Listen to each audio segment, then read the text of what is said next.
और credit policy के बाद से बाजार का जोश फुल हाई है। सेंसेक्स निफ्टी दूसरे सत्र में भी बढ़त पर बंद हुए। कारोबारी हफ्ते के पहले दिन सेंसेक्स 256 पॉइंट चढ़ा तो निफ्टी ने 100 पॉइंट की बढ़त हासिल की। वहीं बैंक निफ्टी लगातार चौथे दिन बढ़त पर बंद हुआ। डिटेल्स लेते हैं कंचन नौटियाल से। कंचन, बताइए आज का मार्केट का एक्शन, क्या कारोबार रहा आज के सत्र में? तो हफ्ते का पहला कारोबारी दिन और इस टाइम पे जो आरबीआई पॉलिसी का 50 बेसिस पॉइंट्स का रेट कट का जलवा जो फ्राइडे को हमें देखने को मिला था, आज ही उस तरीके की बढ़त हमें मार्केट में देखने को मिली है। चाहे हम ब्रॉडर मार्केट की बात कर ले या फिर इस टाइम पे हम सेक्टर स्पेसिफिक बात कर ले, मेजरली सारे ही इंडाइसेस हरे निशान पे जाके बंद हुए हैं। बैंक निफ्टी की बात करें तो लगातार 4 ट्रेडिंग सेशन ऐसा है जहाँ पे ये ऊंचाई पे जाके बंद हुआ और आज तो बैंक निफ्टी अपने रिकॉर्ड हाई पे जाके बंद हुआ है। आप जैसे देख ही सकते हैं, बैंक निफ्टी में करीब करीब 0.25% की तेजी आज के सत्र में देखने को मिली है। मिड कैप स्मॉल कैप वापस से हमें आउट परफॉर्म करते हुए दिखाई दिए हैं। अब बात कर लेते हैं कि स्टॉक स्पेसिफिक एक्शन आज के सत्र में जो रहा है किस तरीके का रहा है। निफ्टी के बढ़ने वाले शेयर्स में जियो फाइनेंशियल में करीबन 4% का इजाफा हमें देखने को मिला है। इनफैक्ट कोटक महिंद्रा बैंक भी करीबन 3.25% की तेजी, बजाज फाइनेंस में करीबन 3% का उछाल और ट्रेंड भी करीब 2.5% की बढ़त के साथ आज बंद हुआ है। लूजिंग स्ट्रीक की बात करी जाए तो देखिए, इटर्नल आज करीबन यहाँ पे 2% की कमजोरी देखने को मिली है। इसके बाद आईसीसी बैंक में भी आज थोड़ा सा प्रेशर बनता हुआ दिखाई दिया है। टाइटन की बात करी जाए तो 1% का डाउन ट्रेंड यहाँ पे देखा गया है और महिंद्रा एंड महिंद्रा यहाँ पे भी 1% की गिरावट देखने को मिली है। महिंद्रा एंड महिंद्रा के प्रोडक्शन अपडेट आए थे, एक्सपोर्ट्स में एक प्रेशर आता हुआ दिखाई दिया जिसका रिफ्लेक्शन शेयर प्राइस में दिखा है। मिड कैप की बात करी जाए तो देखिए, बंधन बैंक क्या बढ़िया मूव्स इसने आज दिखाए, करीबन 7.5% की तेजी। इरेडा की बात करी जाए तो यहाँ पे भी 5% का मूव हमें देखने को मिला। हिंदुस्तान जिंक, ग्लोबल मार्केट की बात करी जाए, डोमेस्टिक मार्केट की बात करी जाए तो सिल्वर के जो प्राइसेस है उसने हिंदुस्तान जिंक को काफी अच्छा खासा बूस्ट दिया है। इनफैक्ट ओरेकल फाइनेंशियल भी करीबन 4.5% की बढ़त के साथ आज बंद हुए हैं। आइए देख लेते हैं कि लूजिंग स्ट्रिक में कौन कौन रहा है। कोचिन शिपयार्ड यहाँ पे एक प्रेशर आता हुआ दिखाई दिया, करीबन 4% का डाउनसाइड यहाँ पे देखने को मिला है। कल्याण ज्वेलर्स भी करीबन 2% की गिरावट के साथ बंद हुआ है। एपीआर अपोलो ट्यूब्स की बात करी जाए 2% का डाउन ट्रेंड यहाँ पे और भारतीय हेक्साकॉम करीबन 0.25% की कमजोरी के साथ बंद हुआ है। लेकिन ऑल ओवर मार्केट की ब्रेथ समझी जाए तो बुल्स के साथ ही वो बंद हुई है। थैंक यू कंचन, ये डिटेल्स बताने के लिए। और आगे बढ़ेंगे। स्टारलिंक को भारत में लाइसेंस मिल चुका है। कंपनी जल्द ही सेवाओं की शुरुआत करने वाली है। स्टारलिंक कनेक्शन में कौन कौन से प्लान उपलब्ध होंगे, इसकी क्या कीमत होगी, ये सब जानकारी लेने के लिए हमारे साथ असीम मनचंदा मौजूद है, उनसे डिटेल्स समझते हैं। असीम, बताइए क्या प्लान रहेगा एग्जैक्टली स्टारलिंक का और कब से एक्सपेक्ट करें सेवाएं शुरू हो सकती हैं? शुक्रवार को सरकार ने स्टारलिंक को लाइसेंस दे दिया है। अब कंपनी को जल्दी ही स्पेक्ट्रम मिल जाएगा और उसके बाद कंपनी भारत में अपनी सेवाएं देने की शुरुआत कर देगी। लेकिन सबसे बड़ा सवाल है कि भारत में कंपनी की सर्विस किस प्राइस पॉइंट पर मिलेगी। तो जो हमें सूत्र बता रहे हैं कि एक प्रीमियम सर्विस होगी और इसके लिए आपको एक अच्छी खासी रकम चुकानी होगी। सबसे पहले तो आपको इसके लिए एक डिवाइस लेना पड़ेगा। उस डिवाइस की कीमत 33,000 रुपए के आसपास हो सकती है। और दूसरा, उसके बाद आपको एक मिनिमम प्लान लेना पड़ेगा जिसकी कीमत 3,000 रुपए के आसपास हो सकती है। तो कुल मिलाकर के ये सर्विस थोड़ी सी प्रीमियम ही होगी। अगर मैं बाकी के साउथ ईस्ट एशिया के देशों की बात करूं, जैसे कि बांग्लादेश है या भूटान है, वहां पर कंपनी ने ऑलरेडी अपनी सर्विसेज की शुरुआत कर दी है। कंपनी वहां पर अपनी ऑलरेडी बुकिंग ले रही है। अगर मैं वहां डिवाइस की बात करूं तो कंपनी वहां पर 33,000 रुपए का डिवाइस बेच रही है और जो उनका न्यूनतम प्लान है वो भी करीबन 3,000 रुपए के आसपास का। तो जानकार मानते हैं कि भारत में कंपनी की कोई भी ऐसी सर्विस अलग प्राइसिंग उसका नहीं होगा, तो सेम प्राइसिंग होगा। लेकिन इसका फायदा यह है कि जहां पर भी कोई दूर दराज के इलाके हैं, पहाड़ है या फिर समुद्र है, वहां पर आपको ये डिवाइस काफी काम आएगा। आपको वहां पर भी आपको कनेक्टिविटी इसकी मिलती रहेगी। लेकिन अगर आप शहरों में इसकी लेने की सोच रहे हैं तो हो सकता है कि आपको ये प्राइस पॉइंट काफी महंगा पड़े और आप इस प्रीमियम सर्विस को ना लें। थैंक यू असीम, ये डिटेल्स बताने के लिए। और सरकारी बैंक अपने कोर एरिया यानी बैंकिंग कामकाज के साथ इंश्योरेंस बिजनेस में भी पहले की तरह ही बने रहेंगे। सूत्रों के मुताबिक सरकार ने सफाई दी है कि ग्रामीण इलाकों में इंश्योरेंस प्रोडक्ट्स खरीदने के लिए लोग ज़्यादा भरोसा सरकारी बैंकों पर ही करते हैं। साथ ही बैंकों के ओवरऑल बिजनेस ग्रोथ के लिए भी ज़रूरी है। आलोक प्रियदर्शी हमारे साथ मौजूद हैं डिटेल्स के साथ। आलोक, सरकारी बैंकों के लिए कितनी बड़ी राहत? बिल्कुल, देखिए हमें सूत्रों से जानकारी मिली है कि सरकार ने सभी बैंकों को क्लैरिफाई किया है कि वो लगातार जो है इंश्योरेंस बिजनेस में बने रहेंगे, साथ साथ वो कोर बैंकिंग करते रहेंगे। दरअसल कुछ पहले बयान वित्त मंत्रालय की तरफ से आया था जिसमें कहा गया था कि सरकारी बैंकों को कोर बैंकिंग, कोर बिजनेस में एरिया में ज्यादा फोकस करना चाहिए। उसके बाद से ये एक थोड़ा सा बैंकों में कामकाज में कह सकते ढीलापन आया था कि वो इंश्योरेंस को लेकर ज्यादा प्रेशराइज ग्राहकों को नहीं कर रहे थे। लिहाजा जो ये क्लैरिफिकेशन आया है उसमें सरकार की तरफ से कहा गया है, चूंकि ये इंश्योरेंस जो सरकारी बैंक इंश्योरेंस बेचते हैं ये खास तौर से बहुत जरूरी है। जो हमारा मिशन है इंश्योरेंस फॉर ऑल 2047, और साथ ही साथ ग्रामीण इलाकों में सरकारी बैंकों पर लोग ज्यादा भरोसा करते हैं इंश्योरेंस के लिए, इसलिए सरकारी बैंकों को इंश्योरेंस पर भी फोकस करना चाहिए। और ओवरऑल जो बैंकों का, जो सरकारी बैंकों का बिजनेस है उसके ग्रोथ के लिए भी इंश्योरेंस प्रोडक्ट बेचना बहुत जरूरी है। लिहाजा अब बैंकों के सामने एक क्लैरिटी सामने आ गई है, और देखा जाए तो जो ये SBI लाइफ हो या कोई कंपनी, लगभग 60% जो बिजनेस होता है इंश्योरेंस का वो बैंक इंश्योरेंस के जरिए ही आता है। लिहाजा ये खबर अपने आप में बैंकों के लिए काफी राहत की बात होगी, क्योंकि इसकी वजह से एक कंफ्यूजन का माहौल था और बैंकों को ऐसा लग रहा था कि शायद उन्हें अब इंश्योरेंस बिजनेस से धीरे धीरे शिफ्ट होना पड़ेगा। लेकिन सरकार ने ये साफ कर दिया है कि उन्हें कोर बैंकिंग के साथ साथ इंश्योरेंस बिजनेस में भी लगातार फोकस बनाए रखना है। थैंक यू आलोक की डिटेल्स बताने के लिए। सरकारी बैंकों के लिए एक राहत की खबर, एक बेहतर खबर। और भारत सरकार ने रेयर अर्थ मैग्नेट संकट से निपटने के लिए डिप्लोमेटिक कोशिशें तेज कर दी हैं। चीन से सप्लाई रुकने के बाद अब दूसरे देशों से जल्द सप्लाई शुरू करने की कोशिशें हो रही हैं।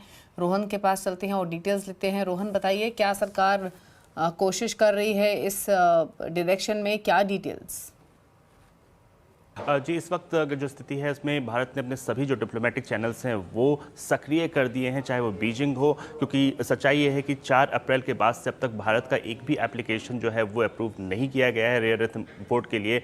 और अभी जो कोशिशें की जा रही हैं, सबसे पहले बीजिंग में जो भारतीय दूतावास है वो कोशिश कर रहा है कि जो भारतीय प्रतिनिधिमंडल जो जाने वाला है, हालांकि उसकी तारीख तय नहीं हुई है, उसकी मुलाकात हो सके जो चीन का वाणिज्य विभाग है वहाँ पे, और इस मुद्दे का समाधान खोजने की कोशिश की जा सके। लेकिन इसके साथ ही कुछ और देशों से सप्लाई चेन को बनाया जा सके, जिनमें से कि वियतनाम, इंडोनेशिया, अमेरिका, रूस और जापान जैसे देशों का नाम प्रमुखता से है जहां कोशिश की जा रही है। इनमें भी वियतनाम और इंडोनेशिया में खासतौर पर जल्दी सप्लाई चेन बनाया जा सकता है, इस बात की पूरी संभावना है। इसके अलावा भारत ने कुछ जो सेंट्रल एशिया के देश हैं, जिसमें कि कजाकिस्तान, किर्गिस्तान, उज्बेकिस्तान जैसे कई देश हैं, 5 देश हैं, उनके साथ एक फोरम बनाया है। उसकी जो अगली मीटिंग है उसको जल्दी करवाने की कोशिश की जा रही है, और कोशिश की जाएगी कि इन देशों के साथ भारत जो है ज्वाइंट एक्सप्लोरेशन कर सके रेयर अर्थ मैग्नेट के लिए। और इसके अलावा एक और चीज़ पे आज नज़र रखनी होगी, वो है अमेरिका और चीन के बीच जो वार्ता हो रही है। आज का मुद्दा मुख्य रूप से ट्रेड वार्ता का रेयर अर्थ इशू ही है, और अगर वहाँ कोई समाधान निकलता है तो ये भारत के लिए भी एक अच्छी खबर हो सकती है, क्योंकि उसके आधार पर भारत अपनी बातचीत को आगे बढ़ा सकता है। बहरहाल इन कुछ चीज़ों पर, इन डेवलपमेंट्स पर नज़र रखनी होगी आज।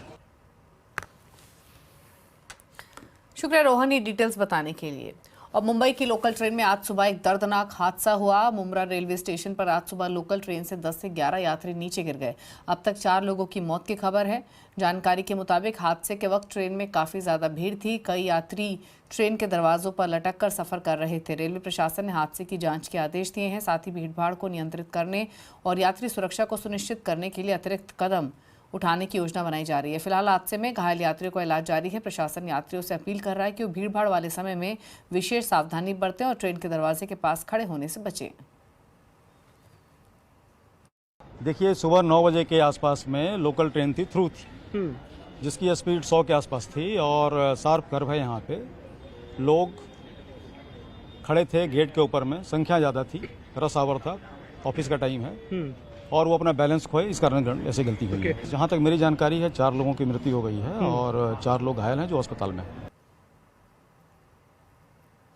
और मोदी सरकार के आज 11 साल पूरे हो गए हैं। इस मौके पर प्रधानमंत्री नरेंद्र मोदी ने सोशल मीडिया एक्स पर वीडियो पोस्ट किया। उन्होंने लिखा कि हमारी सरकार की योजनाओं के केंद्र में गरीब भाई बहनों के साथ जन जन का कल्याण हो रहा है। हमने पूरी निष्ठा और सेवा भाव के साथ लोगों की जिंदगी आसान बनाने की कोशिश की है। वहीं मोदी सरकार के 11 साल पूरे होने के लेकर बीजेपी अध्यक्ष जेपी नड्डा ने प्रेस कॉन्फ्रेंस की। उन्होंने इकोनॉमी, भ्रष्टाचार और नोटबंदी से लेकर ऑपरेशन सिंदूर पर भी बातचीत की। उन्होंने सरकार की उपलब्धियां गिनाते हुए विपक्ष पर निशाना साधा। जो विकसित भारत और विकसित भारत में अमृतकाल और अमृतकाल के लिए जो सेवा, सुशासन और गरीब कल्याण, इस पे जो समर्पित 11 साल प्रधानमंत्री मोदी जी के नेतृत्व में कार्य हुआ है, वह स्वर्ण अक्षरों में लिखे जाने वाला कार्य हुआ है। एक जिम्मेवार सरकार, एक जवाबदेह सरकार, और इसके साथ साथ हम ये कहेंगे कि पॉलिटिक्स ऑफ रिपोर्ट कार्ड, यानी हम अकाउंटेबल गवर्नमेंट। मैं बड़े गर्व के साथ ये कह सकता हूँ कि पिछले 11 साल में मोदी जी के नेतृत्व में चलने वाली सरकार ने भारत की राजनीति की संस्कृति को बदलकर न्यू नॉर्मल, न्यू ऑर्डर को स्थापित किया है। मोदी सरकार के 11 साल पूरे होने पर कांग्रेस ने सरकार पर निशाना साधा। कांग्रेस प्रवक्ता जयराम रमेश ने पूछा कि 11 सालों में प्रधानमंत्री ने एक भी प्रेस कॉन्फ्रेंस क्यों नहीं की। 11 साल में एक बार उन्होंने निडर होकर फ्रीव्हीलिंग वार्ता नहीं की है मीडिया से। दुनिया में ऐसा कोई प्रधानमंत्री नहीं है, कोई राष्ट्रपति नहीं है। हाँ, एक साल पहले चुनाव के अभियान के दौरान producer, director, music director, cameraman, main actor Narendra Modi ji थे। उन्होंने कई इंटरव्यू दी और एक इंटरव्यू में उन्होंने कहा कि मैं नॉन बायोलॉजिकल हूं। वो तो एक साल पहले। पर बिना स्क्रिप्ट, बिना लिखे, निडर होकर मीडिया से बात क्यों नहीं करते हैं? मीडिया से सवाल क्यों नहीं लेते हैं कि क्या किया आपने 11 साल से? और मोदी सरकार के 11 साल पर सरकार और विपक्ष में आर पार चल रहा है। आज आवाज अड्डा में इसी पर करेंगे चर्चा। मोदी सरकार एट 11 7:57 पर जरूर जुड़िए। और मनी कंट्रोल ने अपनी अल्ट्रा प्रीमियम ऑफरिंग के तहत money control super pro your investment super power launch कर दिया है। इसके तहत सेबी रजिस्टर्ड एनालिस्ट निवेशकों को निवेश की बेहतरीन सलाह देंगे। आइए हम आपको सुनवाते हैं मनी कंट्रोल सुपर प्रो के लॉन्च के मौके पर सिंघवी सेवास के मैनेजिंग एडिटर अनुज सिंघल की रजिस्टर्ड रिसर्च एनालिस्ट के प्रो पैनल से बातचीत के कुछ अंश। सब लोग पूछते हैं क्या लेना चाहिए, कोई पूछता नहीं है क्यों लेना चाहिए। Ultra premium intelligence led market product that also goes several steps ahead to offer structured real-time investing guidance for today's investors. Retail को इमोशन से एग्जीक्यूशन पे शिफ्ट होना पड़ेगा। ये प्रोडक्ट स्पेशली उन रिटेल इन्वेस्टर्स और ट्रेडर्स के लिए बनाया गया है जो क्लैरिटी के साथ एक्शन लेना चाहते हैं। I say there is a saying, retailers lose money via averaging or leveraging. Just remember one thing, भाव भगवान છે। Whether you are a trader looking for entry points or an investor tracking corporate action, Super Pro keeps you ahead of the curve.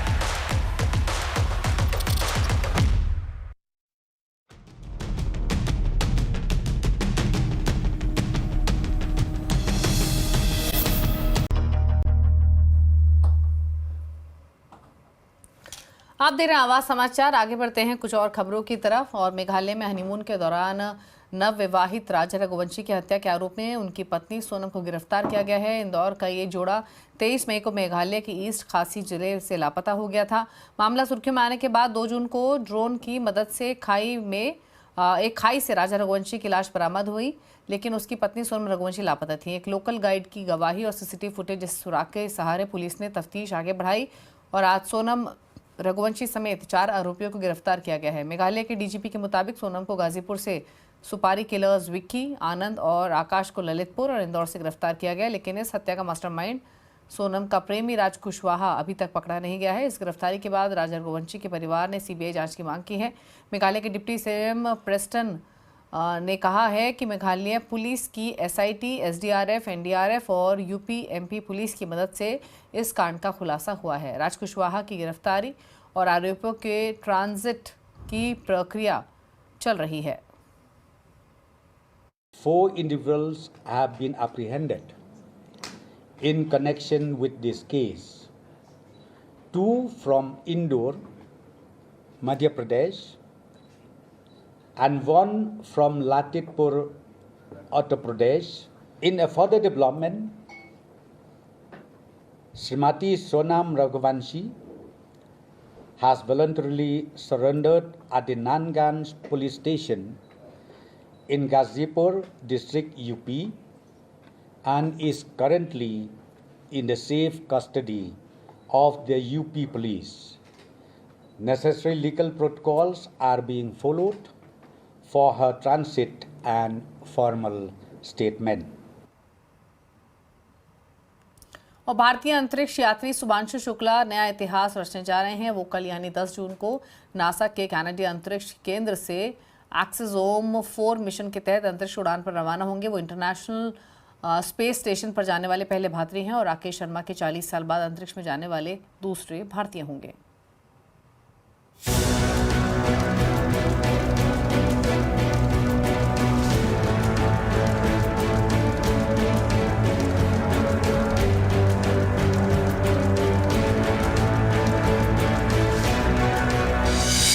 भारतीय अंतरिक्ष यात्री शुभांशु शुक्ला रचेंगे इतिहास। शुभांशु की अंतरिक्ष यात्रा इसरो को बड़ी उम्मीद। पहले बने फाइटर पायलट, अब करेंगे अंतरिक्ष की यात्रा। दुनिया के साथ भारत की नजर भी 10 जून को अंतरिक्ष जाने वाले एक्सियोम के चौथे मानव मिशन पर टिकी हुई है। इसमें लखनऊ के रहने वाले 39 साल के भारतीय अंतरिक्ष यात्री शुभांशु शुक्ला नया इतिहास रचने जा रहे हैं। नाम शुभांशु शुक्ला, जन्म स्थान लखनऊ उत्तर प्रदेश, मिशन एक्सियोम 4। यात्रा की शुरुआत 10 जून, स्थान नासा का कैनेडी स्पेस सेंटर। अंतरिक्ष स्टेशन पर पहुंचने का समय 11 जून को रात 10 बजे। करीब 40 साल बाद कोई भारतीय अंतरिक्ष की यात्रा पर जाएगा। अंतरिक्ष स्टेशन पर पहुंचने के बाद करीब 14 दिनों तक शुभांशु शुक्ला वहां रुकेंगे। शुभांशु से 41 साल पहले 1984 में भारतीय अंतरिक्ष यात्री राकेश शर्मा रूस के सोयूज मिशन पर अंतरिक्ष गए थे। वो आईएसएस में शामिल होने वाले पहले भारतीय बनेंगे और अंतरिक्ष में जाने वाले केवल दूसरे भारतीय होंगे। नासा के मुताबिक शुभांशु शुक्ला ने रूस के यूरी गॉगरिन कॉस्मोनॉट ट्रेनिंग सेंटर और बेंगलुरु में इसरो के एस्ट्रोनॉट ट्रेनिंग सेंटर में गहन प्रशिक्षण लिया है और वो एक्सियोम 4 मिशन पर अंतरिक्ष में खाद्य और पोषण से जुड़े प्रयोग करेंगे। इस मिशन के लिए भारतीय जैव प्रौद्योगिकी विभाग ने एक विशेष किट तैयार की है, जिसका उद्देश्य सूक्ष्म गुरुत्वाकर्षण और अंतरिक्ष विकिरण का खाद्य योग्य माइक्रोलॉजी पर प्रभाव का अध्ययन करना है, जिससे लंबे अंतरिक्ष अभियानों के लिए जरूरी और टिकाऊ खाना खोजने में मदद मिलेगी। शुभांशु शुक्ला की अंतरिक्ष यात्रा भारत की अपनी मानव अंतरिक्ष यात्रा के लिए बेहद अहम साबित होगी। एक्सियोम 4 मिशन पर शुभांशु शुक्ला के साथ mission commander Peggy Whitson, Hungary के टिबोर कापू और पोलैंड से स्वलोज उन्स्नान्स्की भी होंगे। चारों अंतरिक्ष यात्री एलॉन मस्क की कंपनी स्पेस एक्स के ड्रैगन कैप्सूल में उड़ान भरेंगे। और एक ताज़ा रिसर्च में पता चला है कि लगातार स्मार्टफोन और सोशल मीडिया चलाने वाले युवाओं में अकेलेपन का एहसास बढ़ रहा है। इस डिजिटल वर्ल्ड में रियल रिश्ते कैसे बनाएं, कंज्यूमर अड्डा में आज इसी पर होगी चर्चा शाम 5:57 पर।